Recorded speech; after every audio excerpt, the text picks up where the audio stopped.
بسم اللہ الرحمن الرحیم۔ السلام علیکم دوستو، اے آر اصغر کی طرف سے میں آپ دوستوں کے ساتھ رسول اللہ صلی اللہ علیہ وسلم کی ایک حدیث شیئر کرنے والا ہوں۔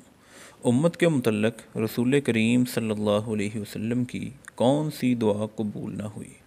رسول اللہ صلی اللہ علیہ وسلم نے فرمایا، میں نے اللہ تعالیٰ سے اپنی امت کے لیے 3 چیزیں مانگی تھیں، اللہ تعالیٰ نے 2 عطا فرما دی اور ایک سوال قبول نہیں فرمایا۔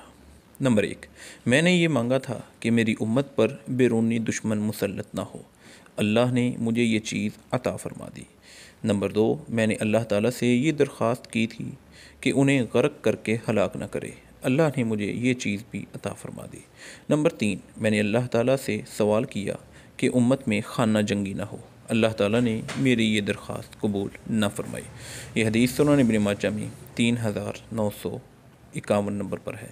اگر آپ روزانہ صحیح حدیثیں حاصل کرنا چاہتے ہیں تو ہمارے چینل اے آر اصغر کو سبسکرائب کر دیں۔